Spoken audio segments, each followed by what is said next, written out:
తాకట్టులో ఉన్న బంగారాన్ని విడిపించి ఆ రోజు ఆన్లైన్ రేటుకే మేము కొంటాం. Sharma gold company.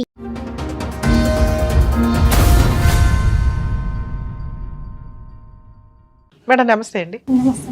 మీ పేరేంటి మేడం? ఎక్కడి నుంచి వచ్చారు? మౌనిక మేడం, మల్లాపూర్. మల్లాపూర్. ఏంటమ్మా ఇక్కడ దాకా రావడానికి కారణం ఏంటి? Madam wife and husband problem. Okay, marriage ఎప్పుడైంది మీకు? 2023లో అయింది మేడం. 14/6/2023. ఓకే, ఓ 2 years బ్యాక్. 2 years back. చెప్పండి అమ్మా, మీరేం చేస్తారు, మీ హస్బెండ్ ఏం చేస్తారు, ఎప్పటి వరకు కలిసి ఉన్నారు, పిల్లలు ఉన్నారా? మేడం మ్యారేజ్ అయినాక బాగానే ఉన్నాం మేడం. మా హస్బెండ్ వ్యవసాయం చేస్తారు, కౌలు బట్టి చేస్తారు. అయితే బాగానే ఉన్నాము. ఒక 1-2 months అట్లా మంచిగానే ఉండే. ఒక అమ్మాయి సంధ్య అనే అమ్మాయి మా హస్బెండ్కు పరిచయం ఉందంట మేడం. సంధ్య అనే అమ్మాయి పరిచయం ఉందంట మీ హస్బెండ్కి. ఎన్ని ఎకరాలు ఉన్నాయి మీ హస్బెండ్ వాళ్ళకి? ల్యాండ్ ఏం లేదు మేడం, మరి కౌలు తీసుకుని చేస్తాడు. కౌలు తీసుకుని చేస్తాడు. ఓకే, అయితే బాగానే ఉంటాడు, బాగానే చూసుకుంటాడు. మా ఇద్దరి సేమ్ విలేజ్ అయితే. ఎక్కడ? ఏ విలేజ్? మల్లాపూర్. మల్లాపూర్. ఓకే, ఎక్కడమ్మా అది? తిమ్మాపూర్ మండలం మేడం. ఓకే, ఇప్పుడు అక్కడి నుంచి వచ్చావా నువ్వు? అవును మేడం. ఎందుకు తల్లి అక్కడ అంత దూరం నుంచి ఇక్కడ దాకా? మేడం పోలీస్ స్టేషన్లో చుట్టూ తిరిగిన. కరీంనగర్లో కూడా కరీంనగర్ పోలీస్ స్టేషన్ కూడా పోయినా, మహిళా పోలీస్ స్టేషన్కి, సఖీ కేంద్రంకి అయినా. ఎక్కడికి పిలిపించిన వస్తలేడు. ఇంటికాడ కూడా రాకపోతే కేసులు వేయాలిగా తల్లి. మేడం పిలిపిస్తున్నాం కదా పోలీస్ స్టేషన్ పిలిపిస్తే ఈ అబ్బాయి రాడు, ఫోన్ లిఫ్ట్ చేయడు, బ్లాక్ చేస్తాడు మేడం. సరే, నీ హక్కు ప్రకారం నీ కేసులు నువ్వు వేసుకోవాలిగా. ఇక్కడ దాకా వచ్చావంటే నిజంగా థ్యాంక్స్ అమ్మా, నిన్ను మెచ్చుకోవాలి. కాకపోతే కొంచెం కష్టంగా అనిపిస్తాయి అండి ఇట్లాంటివి. ఎందుకంటే వీడియోలు చూసి కూడా మీకు కొంత అవగాహన వస్తూ ఉంటుంది. ఏ కేసులు వేసుకోవాలా వద్దా, ఎందుకు వేసుకోవాలి. లీగాలిటీలో 100% మీకున్న ఆప్షన్స్. ప్రతి కేసులోనూ మీకు ఒక ప్రతి ఎపిసోడ్లో మీకు ఒక కొత్త పాయింట్ తెలుస్తూనే ఉంటుంది. మీకు అవసరం ఉన్న పాయింట్స్ వరకు చూసుకొని మీరు దగ్గరలో అడ్వకేట్ ద్వారా కోర్టులో కేసులు వేయాలండి. ఇప్పుడు తను చెప్తున్న పాయింట్ ఏంటంటే హస్బెండ్ ఎవరు పిలిచినా రావట్లా. ఫోర్సుబుల్గా పిలిచే చట్టాలు ప్రెజెంట్ లేవు కాబట్టి రాకపోవచ్చు. ఒకవేళ అలా రాలేదు అంటే కొంచెం జిడ్డు కేసు కింద లెక్క. ఫ్రీ, ఇప్పుడు సఖీ కేంద్రంకి వెళ్ళారంటే మీకు ఫ్రీ అడ్వకేట్ని ఇస్తారు. వేసి పడేయాలి, కేసులు వేసి ఉంచి నీ పని ఏంటని నువ్వు చూసుకుంటుంటే జరగాల్సిన టైంకి రావాల్సిన ఫ్రూట్ వస్తుంది. ఎందుకంటే నీ మీద ఏదైనా ఒక కేసు ఫైల్ చేస్తే నువ్వు ప్రశాంతంగా ఉండగలవా? ఉండలేవు. అతను కూడా అంతే. కానీ స్టార్టింగ్లో ఎలా మాట్లాడతారంటే ఏం చేసుకుంటారో చేసుకొని, నన్ను ఎవరేం చేయలేరు, నేను వెళ్ళానంటే ఏమీ చేయలేదు. మీరేమనుకుంటారంటే పోలీసులు లంచాలు తీసేసుకున్నారు అందుకే పిలవలేదు. ఇవన్నీ నిజం కాదు. కేసులు జరిగితే సెటిల్మెంట్, జరగకపోతే వేసి పడేయాలి. సరే తల్లి, నిజంగా అంత దూరం నుంచి వచ్చావు, నీకు ఏం చేయగలవో 100% ట్రై చేస్తాను, చెప్పండి. 1 year బ్యాక్ ఈ అమ్మాయి వల్ల గొడవ అయింది మేడం. గొడవ అయిన తర్వాత అయితే ఏంటంటే మేము police station 1 year back police station పిలిచినాం మేడం. కంప్లైంట్ చేసిన, కొట్టింది అమ్మాయి వల్ల. ఈ అమ్మాయి ఫోన్ చేసిన తర్వాత ఈ మా హస్బెండ్ పక్కన నేను కూర్చున్న తర్వాత ఒక 15 days బ్యాక్ తర్వాత అమ్మాయిని చంపి నేను వస్తా అంటుంది మేడం. అన్న తర్వాత గొడవ, ఇక ఇద్దరికి మధ్యలో గొడవ అయింది. ఇది చంపడం ఏంది, ఇది అంతే ఏంది, వాళ్ళ హస్బెండ్ వదిలేసి అమ్మాయి రావడం ఏంటి అని గొడవ అయింది. ఆ గొడవ నిన్ను చంపేసి అమ్మాయితో కాపురం చేయాలా అట్లా అంటుంది. అలా ఒక కండిషన్ అంది ఆవిడ. అంది. నేను పక్కనే కూర్చున్నా మేడం. పక్కనే కూర్చున్న తర్వాత ఇక నాకు మస్తు ఏడుపు వస్తుంది. ఒకటేసారి అమ్మాయి ఇట్లా అనడం, అబ్బాయి ఏంటి వాళ్ళిద్దరి మధ్య సంబంధం ఏంటి, ఎంతకాలం నుంచి అట్లా? అంత మరి మ్యారేజ్కి ముందా తర్వాత తెలియదు, కానీ మాకు ఒక మ్యారేజ్ అయినాక ఒక 2 monthsకి తెలిసింది. అంత లవ్వే ఉండి మనుషులు చంపేసే అంత ఆలోచన ఉండి ఆవిడే చేసుకోవచ్చు కదా, నిన్నెందుకు చేసుకోవడం? అయితే మేము కూడా అదే క్వశ్చన్ అడిగిన మేడం. ఏంటంటే ఇప్పుడు మీ ఇద్దరికి ఇప్పుడు కలిసి ఉండాలి అనుకున్నాం అనుకో, ఇక్కడ నన్ను చంపేయవలసిన అవసరం నీకు లేదు కదా. ఇప్పుడు సరే అమ్మాయి కావాలనుకుంటే నన్ను వదిలేసాయి అని ఇక ఇద్దరి మధ్యలో చర్చ జరిగింది మేడం. నువ్వు ఎందుకు పెళ్లి చేసుకున్నావు అసంటప్పుడు? అమ్మాయి నీకు ముందే ఇష్టం ఉంటే ముందే పెళ్లి చేసుకుంటే అయిపోతుంటది కదా, నన్ను ఎందుకు పెళ్లి చేసుకున్నావు? మళ్ళీ సేమ్ ఊరు, సేమ్ క్యాస్ట్, మళ్ళీ అందరు ఒకటే విలేజ్ కదా, ఊర్లో పరుగు పోతుంది. ఇప్పుడు ఒకే విలేజ్ లో ఉన్నప్పుడు నీకు నీ బలగం ఉంటుంది కదా తల్లి, మీ కుటుంబానికి పెద్ద మనుషులు గాని వీళ్ళు గాని వాళ్ళని పిలిపించి ఏదైనా చేయొచ్చు కదా మేడం. పిలిపిస్తే ఈ అబ్బాయి అమాయకత్వంగా ఉంటాడు. మౌనికి ఇంకా నువ్వే ఎక్కువ మాట్లాడతావు, కానీ అసలు ఈ అబ్బాయికి ఇలాంటి హ్యాబిట్స్ లేవని మొత్తం కొట్టి పడేసారు మేడం. అట్లాంటి అక్రమ సంబంధమే లేదనేసారు. అసలు లేనే లేదు. నీ దగ్గర ఉన్న ఎవిడెన్స్ ఏంటి? ఫోటో, ఆమె ఫోటో పెట్టుకోవడము ఇన్స్టాగ్రామ్ లో. మాకేమైనా చూపించగలవా? ఫోన్ మొత్తం పగలగొట్టేసిండు మేడం. ఇదంతా ఎప్పుడు తెలిసింది నీకు? ఆ అమ్మాయిని చంపేసి నా దగ్గరకు వచ్చే అనింది, నా పక్కనే ఉండగా అన్నావు చూసావా? అది ఎప్పుడు తెలిసింది? ఒక అంటే మామూలుగా వీళ్ళకు రిలేషన్ కంటిన్యూ అవుతుందని చిన్న చిన్న ఇష్యూ అవుతుంది. ఆమె ఫోన్ చేసినప్పుడల్లా మాకు ఇష్యూ అవుతుంది.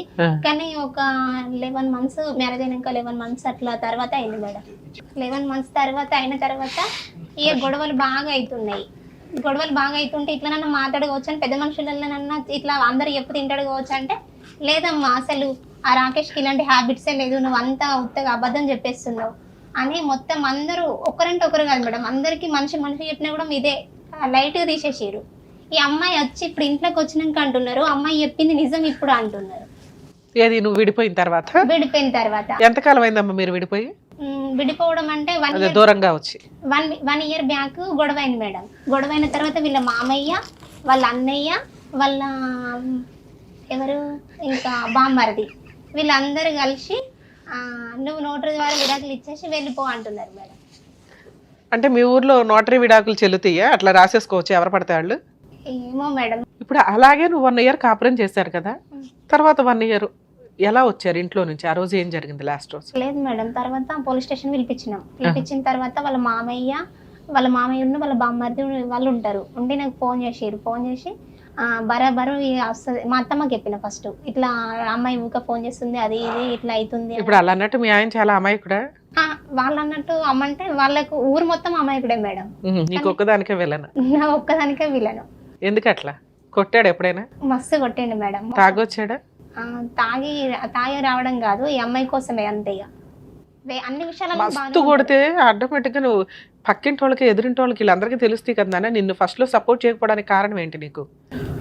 ఫస్ట్ మేడం ఫస్ట్ లో ఈ అమ్మాయి అబద్ధం చెప్తుంది, అతను మంచోడు అమాయకుడు అని అన్నారు కదా, అలా అనటానికి రీజన్ ఏంటి? ఆ అమ్మాయి తత్వం చూసేనా? వేరే వాళ్ళతో మాట్లాడాడు, బయటికి వెళ్ళాడు, తన పని తను చేసుకుని వెళ్ళిపోతాడు, తను చేసుకుంటాడు. మళ్ళీ ఒకరితోని కూడా అసలు అది నోరు తెరిచి మాట్లాడు. సో దానివల్ల అతను స్మూత్ అమాయకుడు మంచోడు అనేది ముద్ర అయితే సొసైటీలో పడిపోయింది. ఓకే, అందరూ కూడా అట్లనే అనుకున్నారు. ఇక అనుకున్న తర్వాత నేను ఫోటోతో సహా ప్రూఫ్స్ చూపించినా కూడా ఎవరు నమ్మలేదు మేడం. ఇచ్చినా నమ్మలేదు. సరే, పోలీస్ స్టేషన్ లో సఖీ కేంద్రంలో ఇన్ని చోట్ల కేసులు వేశారు, ఇవన్నీ 1 year లోనే? లేదు మేడం, ఇప్పుడు ఈ 1 year అయిపోయిన తర్వాత మళ్ళీ మేము నోటరీ ద్వారా మనం విడిపోదాం, బరాబరా అమ్మాయి వస్తుంది ఏంది అది ఇదని అది మా అత్తమ్మ వాళ్ళ అన్నయ్య గిట్లా ఈ అబ్బాయికి సపోర్ట్ చేసారు ఎక్కువ. చేసిన తర్వాత ఈ అమ్మాయి ఏంటంటే వాళ్ళ చుట్టాల అమ్మాయి, మా ఆయన ఆధార్ కార్డు పెట్టి 2 నోటరీలు తీసుకొచ్చిండు, ఆయన మొత్తం కొట్టించుకొచ్చిండు. కొట్టి ఇప్పుడు సంతకం పెట్టి అంటే వెళ్ళిపోదాం అంటున్నాడు మేడం. సంతకాలు పెట్టావా దాని మీద?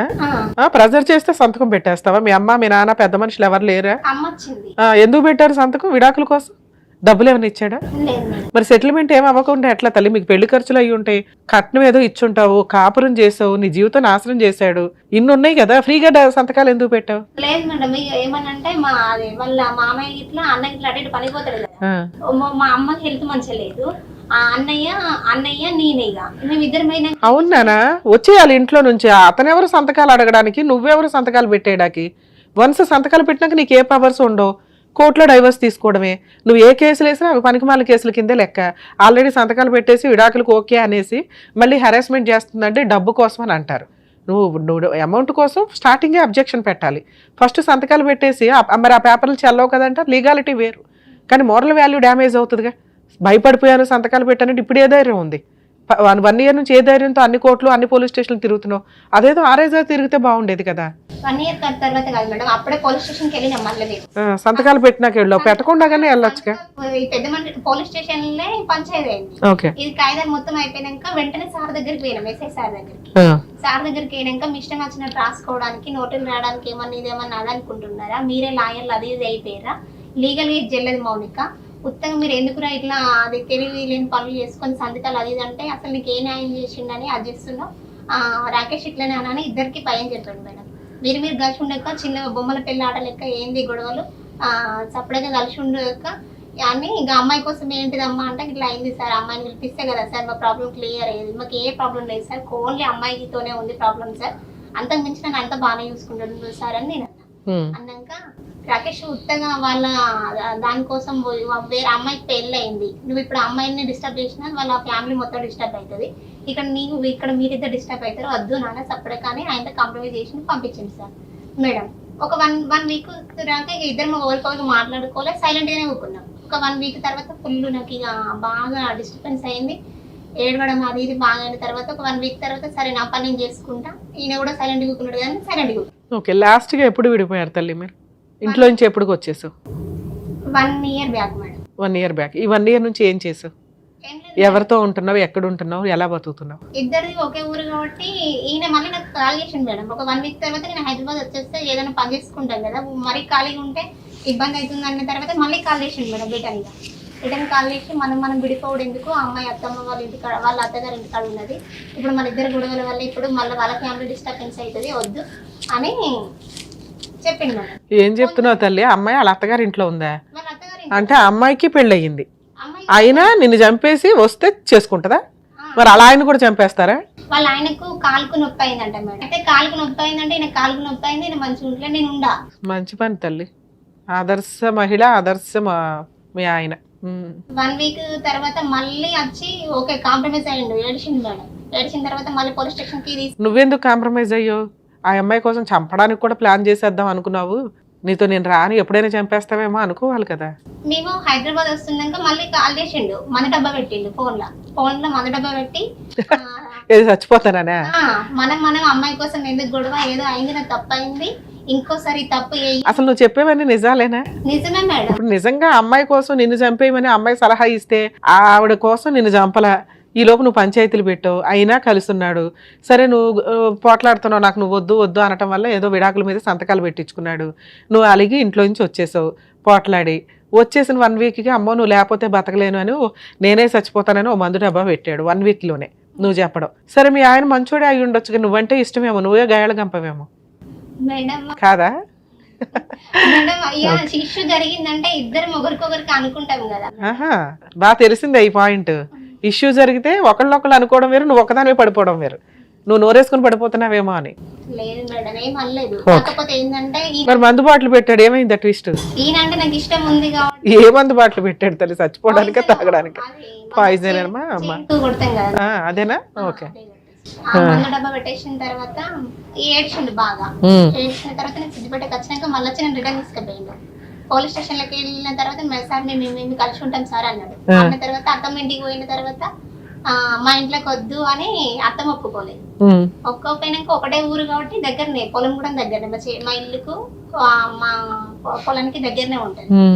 డైలీ మంచిగానే ఉంటాం, మాట్లాడుకుంటాం, మంచిగానే ఉంటాం మేడం, కలుసుకోవడం అన్ని మంచిగానే మాట్లాడుతూ మంచిగానే ఉంటాడు. ఈ 1 ఇయర్ బాగానే ఉన్నాడు. సడన్ గా ఒక 2-3 months అవుతుంది రోజు మేడం, ఈ అమ్మాయిని మాట్లాడి ఫోన్ మాట్లాడింది, ఫొటోస్ ఇట్లా అన్ని పంపరా అది ఇది అనుకుంటే మంచిగా ప్రేమతో మాట్లాడుతున్నాడు మేడం. అలా ఆయన బతికే ఉన్నాడా? బతికే ఉన్నాడు మేడం. కాలు నొప్పి తగ్గిందమ్మా? నాకు టెన్షన్గా ఉంది. కాలు నొప్పి ఇంకా కొంచెం ఉంది మేడం. ఓకే. ఎందుకు కాలు నొప్పి ఉంది, పాపం పోరాడలేరు. ఈ మధ్య బులుగు డబ్బాలు కొనేసి అందరూ డ్రమ్ముల్లో తోసేస్తున్నారు జెంట్స్ ని. అంత బలసాలేనా అమ్మాయి? ఏమో మేడం, చూడలేదు నువ్వు ఎప్పుడు? వెళ్ళిన ఇంటికి. ఇంటికి వెళ్ళి 4 పీకేవా? ఇంటికి వెళ్ళి నువ్వు ఇద్దరిని ఎట్లా మోసం చేస్తున్నావు, మనం కలిసి ఉందాం లేకపోతే మనకి రెంట్కుందాం అది ఇది అని అన్నావు కదా. పోనీ నేను మరి 1 ఇయర్ బ్యాక్ నేను డివోర్స్ కేసు వేసుకుంటూ కదా, నేను అప్పుడే పెళ్లి చేసుకుంటూ కదా. మరి అట్లా అన్నప్పుడు ఇప్పుడు 1 ఇయర్ నుండి నేను లైఫ్ వేస్ట్ చేసినావు, మళ్ళీ ఈ అమ్మాయితో నాతో మాట్లాడుకుంటూ ఈ అమ్మాయిని కూడా మోసం చేస్తూ ఇంటికి పట్టుకొని వచ్చినావు. ఇప్పుడు పెళ్లి చేసుకున్నా అంటున్నావు.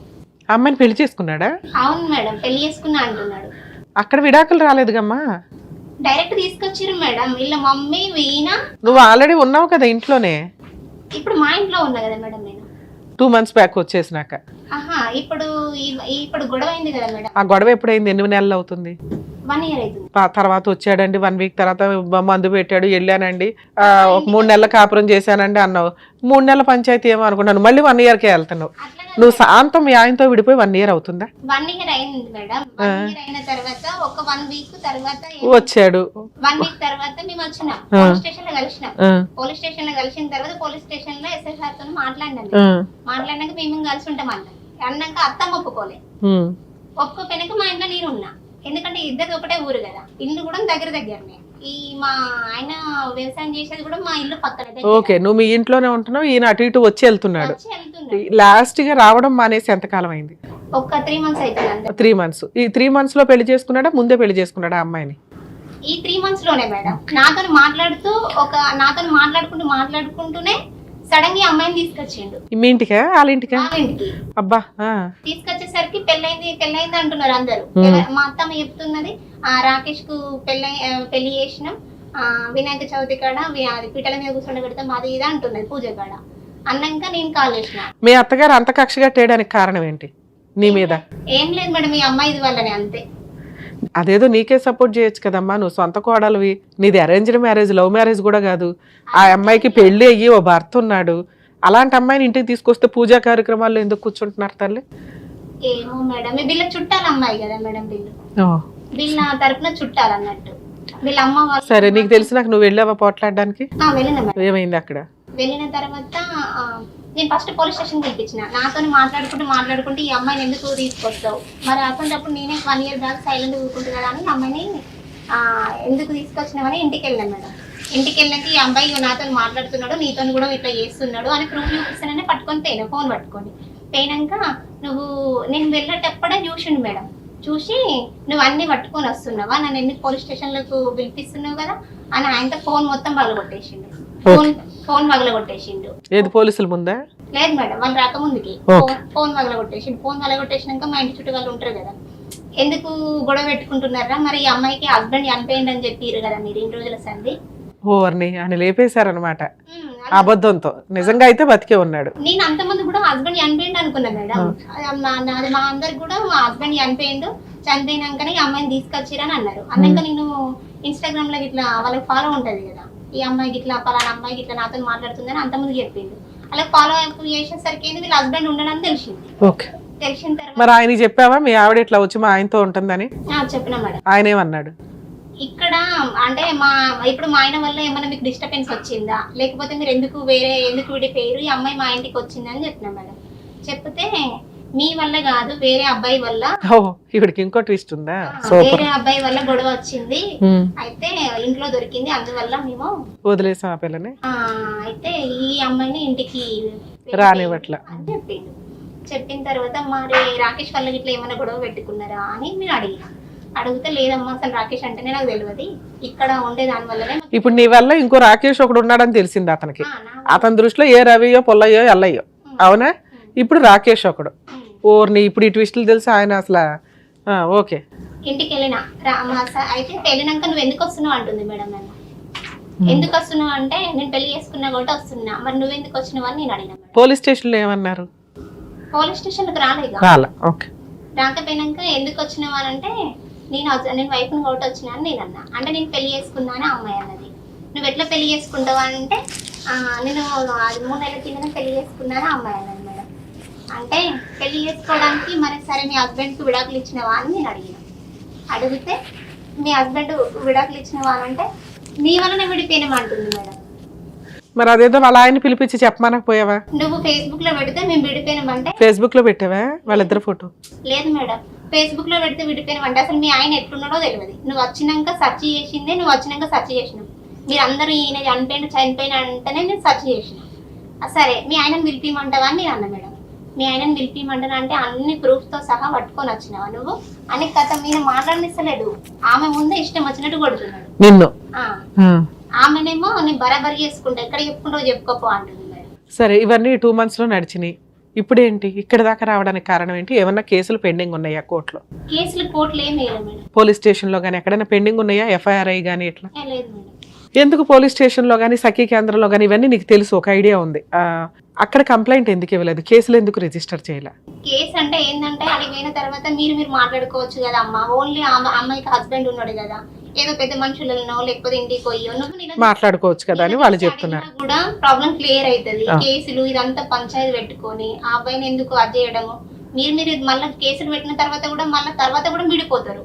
ఎందుకు ఇంకా గొడవల ఇష్యూ పెద్దగా అయితే కదా అని ఎక్కడ పోయినా కూడా సరే, ఆ కాంప్రమైజ్ కి అతను రావట్లేదు కదా, అవునా? అతను రావట్లా. ఇప్పుడు ఈ 2-3 months లో నువ్వేమీ చేయలే, అటు ఇటు తిరిగావు, ట్రై చేసావు. ఇక్కడ దాకా ఎందుకు వచ్చావు? ఏం కావాలి నీకు? లేదు మేడం, ఇద్దరి లైఫ్లు కదా ఇక్కడ. అయితే ఈ అబ్బాయి ఇప్పుడు ఈ అమ్మాయి వచ్చి ఇక్కడ ఉండడం వల్ల ఇక్కడ నా లైఫ్ స్పైల్ అవుతుంది, ప్లస్ వాళ్ళ హస్బెండ్ లైఫ్ కూడా స్పైల్ అవుతుంది కదా. వీళ్ళకి ఏమైనా అర్థమయ్యేటట్టు చెప్తారా అని. ఇద్దరికి అర్థమయ్యేటట్టు చెప్పడం కంటే నీ ఒక్కదానికి అర్థమయ్యేటట్టు చెప్పడం బెటర్గా కదా. ఎందుకంటే వాళ్ళకి క్యారెక్టరే లేదు, నీ వల్ల విడిపోయారనేది అబద్ధం.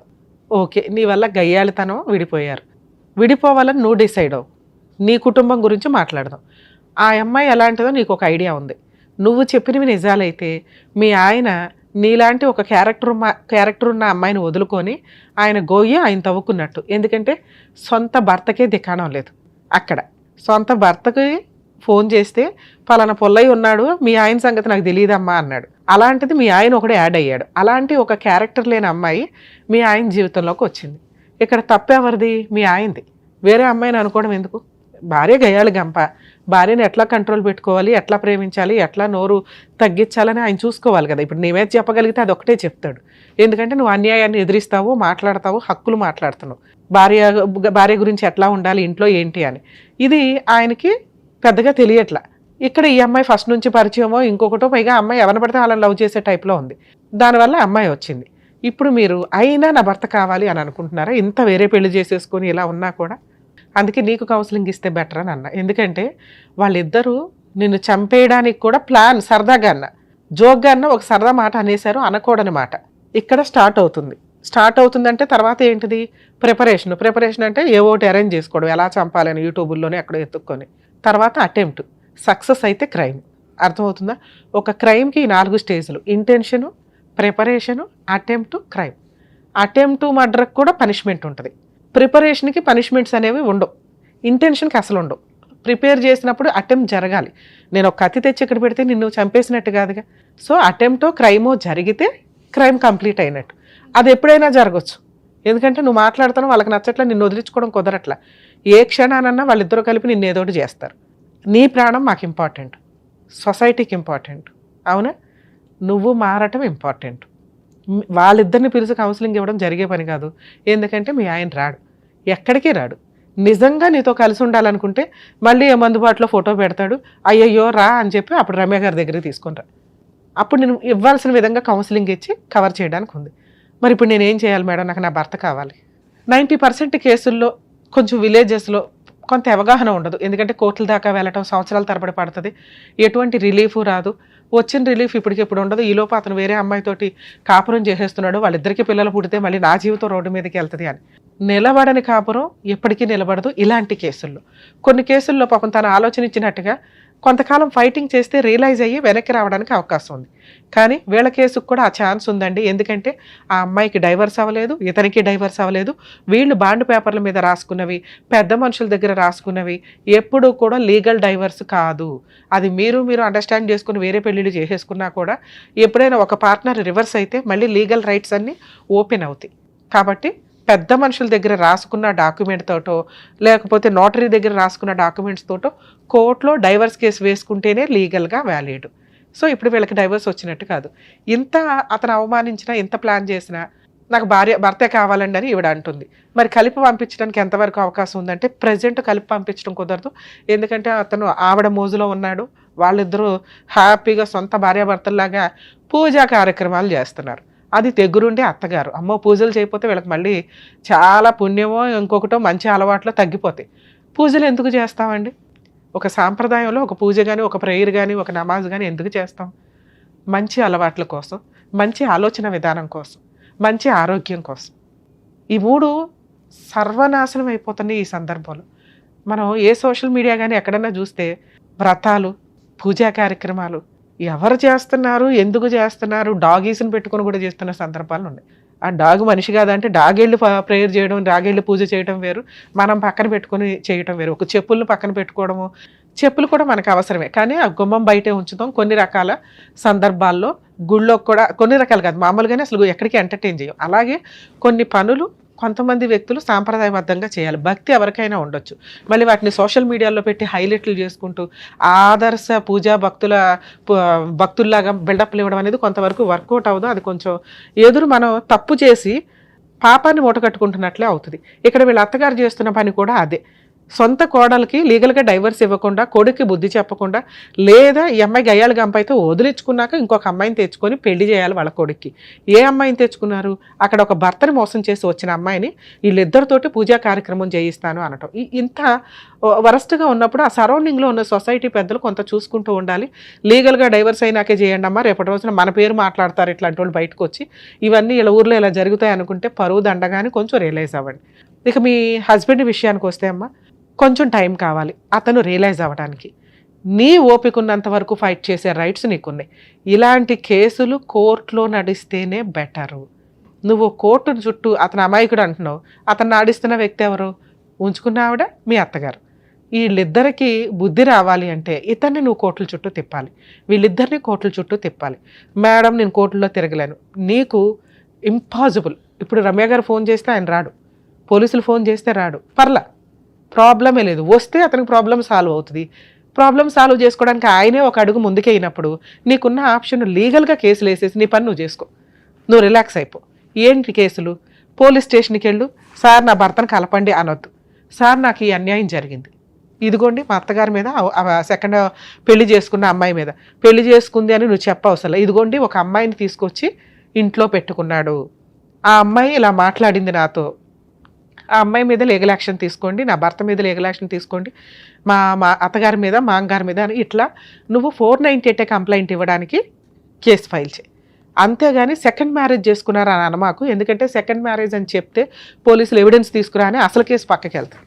ఎందుకంటే సెకండ్ మ్యారేజ్ అని చెప్తే అసలు కేసు పక్కకి వెళ్తుంది, అది మనం ప్రూవ్ చేయలేము. ఎందుకంటే వాళ్ళిద్దరు పెళ్లి చేసుకుని లైసెన్స్డ్గా ఏం తిరగట్లా, వీళ్ళు ఒక మాట వేసుకుని గ్రూప్గా కూర్చొని ఇళ్లలో పడుకుంటున్నారు.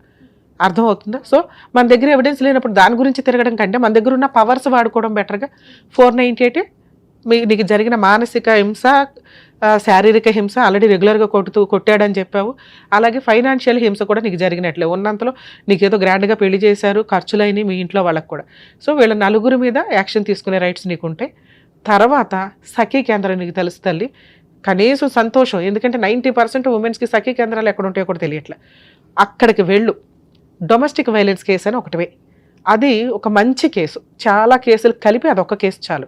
ఈ రెండు వేసి రిలాక్స్ అవుదు. కానీ మరి డొమెస్టిక్ వైలెన్స్లో ఏం అడగాలి? ఇందాక చెప్పింది police station case, criminal case.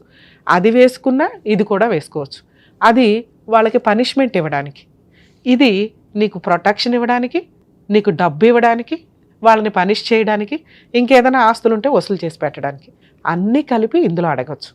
మీ ఆయన ఇప్పుడు ఫ్రెష్గా డైవర్స్ కేసు వేస్తే వేయొచ్చు, వేయకపోవచ్చు, ఆయనకి పెద్ద నాలెడ్జ్ లేదు కాబట్టి. సో ఈ డొమెస్టిక్ వైలెన్స్ కేసు ఫైల్ చేసి మంత్లీ 30,000 మెయింటెనెన్స్ కావాలని వెయ్యి, ఒక 20 లక్షలు నష్టపరిహారం కావాలని, కనీసం ఒక 10 లక్షలు మీ రేంజ్కి. మీరు అక్కడ ఏంటుందో నాకు తెలియదు, ఎన్ని ఎకరాలు ఉన్నాయో ఏంటని అది చూసుకొని ఆ ఎకరాలని అటాచ్మెంట్ చేసే హక్కు కూడా నీకుంది. నీకు కొంచెం టైం పడుతుంది, కానీ ఇంటీరియర్ మెయింటెనెన్స్ అని ఒకటి ఉంటుందమ్మా. Main case 3 to 5 years 3 years పైన నడిచినా కూడా ఇంటీరియర్ మెయింటెనెన్స్ అనేది నీకు 6 months నుంచి 1 year లోపే ఆర్డర్ అవుతుంది. నువ్వు 30,000 అడిగావు, కోర్టు అతని ఫైనాన్షియల్ కెపాసిటీని బట్టి ఒక 10 15 ఏదో ఒకటి ఆర్డర్ ఇస్తుంది. అలా ఆర్డర్ ఇవ్వడం స్టార్ట్ అయిన దగ్గర నుంచి అతను నీ కాళ్ళ దగ్గరికి సెటిల్మెంట్కి వస్తాడు. అది కలిసి ఉంటాడా? ఇట్లాంటి వ్యక్తి నాకు అవసరం లేదని నువ్వు ఆ రోజు డెసిషన్ తీసుకొని ఓ 10 లక్షలు 15 లక్షలు తీసుకొని సెటిల్మెంట్కి వెళ్తావా? ఆ రోజు డెసిషన్ తీసుకో. ఈ రోజు నువ్వు తీసుకోవాల్సిన డెసిషన్ భర్త కావాలండి అని కాదు. అర్థమవుతుందా? న్యాయం కావాలండి. ఏమి న్యాయం కావాలి? వీళ్ళు ఇట్లా తప్పు చేశారు కాబట్టి వీళ్ళు ఒక 2 సంవత్సరాలన్నా కోర్టు చుట్టూ తిరగాలి. నాకున్న పవర్స్ ఏంటో వాళ్ళకి తెలియాలి. ఒక ఆడపిల్లని మోసం చేస్తే ఏం జరిగిందో వాళ్ళకి తెలియాలి. అలాంటి ఒక రక్షణ ఇవ్వగలిగేది నీకు ఈ 2 కేసులు మాత్రమే. ఒకవేళ సఖీ కేంద్రంకి వెళ్ళాను మేడం, వాళ్ళు ఎవరు ఫ్రీ అడ్వకేట్ను కూడా అడుగుతాలి, నీకు ఎక్కడా కూడా అడ్వకేట్ అవసరమే లేదు ఈ 2 కేసుల్లో. 498 కేసులో నీకు సగం వరకు పోలీసులు చేస్తారు, మిగతా సగం పబ్లిక్ ప్రాసిక్యూటర్ ఉంటారు కోర్టులో. వాళ్ళు ఒక లాయర్ని పెట్టుకొని ఒక ₹1,00,000 ఇచ్చుకొని కేసులు చేయించుకోవాలి. డొమెస్టిక్ వైలెన్స్ కేసులు నీకు ఫ్రీ లీగల్ ఎయిడ్ కూడా ఉంది. ఇందాక ఒక 4 చెప్పా, మెయింటెనెన్స్, నష్టపరిహారం, punishment, protection, free legal aid, ఇది కూడా అడిగే. వాళ్ళే గవర్నమెంట్ లాయర్ని పెట్టి కోర్టుకు పంపించి నీకు కేసు రిజిస్టర్ చేయిస్తారు. సరేనా? ఒకవేళ వాళ్ళు డీవీసీ కేసు తీసుకోము, మేము చెయ్యము, ఫ్రీ అడ్వకేట్ని పెట్టము అంటే మాకు కాంటాక్ట్ అవ్వండి, మేము మాట్లాడతాం. లేదా నేను ఇట్లా సుమన్ టీవీకి వెళ్ళానండి, అడ్వకేట్ రమ్య గారు చెప్పారు ఇక్కడ ఫ్రీ లీగల్ ఎయిడ్ దొరుకుతుందని, దొరకకపోతే మేడంకి ఇన్ఫామ్ చేయమన్నారు అనండి. 100% ఫ్రీ లీగల్ ఎయిడ్ ఇస్తారు తల్లి, అది రూలు. కొంతమంది మాకు చెప్తున్నారు, మేడం అక్కడ ఎవరు ఇవ్వట్లేదు చెప్పట్లేదని. లేదమ్మా, నేను చాలా సఖీ సెంటర్స్ అబ్జర్వ్ చేశాను, మాట్లాడాను, వాళ్ళు 100% ఇస్తున్నారు, మీకు అడగడం తెలియట్లా. ఎందుకంటే గవర్నమెంట్ ఎంతో ఫండ్ పెట్టి చేస్తున్న పని ఇది. సో మీకు అడగడం తెలియకపోవడం వల్ల ఎట్లా అవుతుందంటే, వాళ్ళు ఇవ్వట్లా, మేము వెళ్ళలేకపోతున్నాం, చెప్పే విధానం ఒకటి ఉంటుంది. పర్ఫెక్ట్గా చెప్పి ఇది నస కేసు అని అనిపించకూడదు కదా, కొంచెం అట్లా చెప్తే మీకు 100% ఫ్రీ లీగల్ ఎయిడ్ అయితే ఇస్తారు. దాంట్లో వెనక్కి తగ్గడం అనేది ఉండదు. ఓకేనా? నెక్స్ట్ నీకు కొంచెం భయం ఉంది, ఒకే ఏరియా కాబట్టి ఏమన్నా చేస్తారేమో అని, ప్రొటెక్షన్ తీసుకో. ఇవన్నీ నీకు దాంట్లో అడుగుతుంటే వాళ్ళే ఎదురు నీకు సజెషన్ చెప్పి ఇస్తారు. ఎందుకంటే మా వీడియోలో అంతకుముందు చూస్తే నీకు అర్థమవుతుంది. ఉమెన్ కమిషనర్తో మాట్లాడి మీకు అవేర్నెస్ తీసుకొని వచ్చాం. చాలా legal cell authority, Telangana state legal cell authority వాళ్ళతో కూడా డైరెక్ట్గా మాట్లాడి మీకు అవగాహన తీసుకొని వచ్చాం. సో కాబట్టి ఇలా ఫైనాన్షియల్గా వీక్గా ఉన్న వ్యక్తులు ఎవరైనా కానీ, మహిళలు ముఖ్యంగా, సఖీ కేంద్రాలకు వెళ్ళి మీరు ఫ్రీ లీగల్ ఎయిడ్ కూడా అడిగే అవకాశం ఉంటుంది. ఒకవేళ జెంట్స్ అడ్వకేట్లు పెట్టుకోలేని ఫైనాన్షియల్ పొజిషన్లో ఉంటే లోక్ అదాలత్ దగ్గరికి వెళ్ళి అక్కడ మీరు ఫ్రీ లీగల్ ఎయిడ్ అడగొచ్చు. ఇవన్నీ మాకు తెలియట్లేదు మేడం, ఈలోపు కేసు వేసేసారు అవతల వాళ్ళు అనుకుంటే కోర్టులో జడ్జి గారిని అడగొచ్చు. జడ్జి గారు అడ్వకేట్స్ని ఫ్రీ లీగల్ ఎయిడ్ కింద మీకు అపాయింట్ చేసి పెడతారు. సరేనా? ఇట్లా ధైర్యంగా పోరాడతాలి. ఇప్పుడు నీ భర్త కావాలి అనేది కరెక్ట్ కాదు, నీ భర్తకి బుద్ధి రావాలి, నీకు న్యాయం జరగాలనేది కరెక్ట్. నీకు న్యాయం జరగడం స్టార్ట్ అయ్యడానికి కొంచెం టైం పట్టినా కూడా, న్యాయం జరగడం స్టార్ట్ అయిన దగ్గర నుంచి ఆటోమేటిక్గా నీ కాళ్ళ దగ్గరికి సెటిల్మెంట్కి వస్తాడు. నా బెస్ట్ సజెషన్, ఇలాంటి వ్యక్తిని ఎంటర్టైన్ చేసుడు కంటే ఏదైనా ఒక 1 ఎకరం 2 ఎకరాలు రాయించుకోవడం బెటర్. సరేనా? All the best. జాగ్రత్త.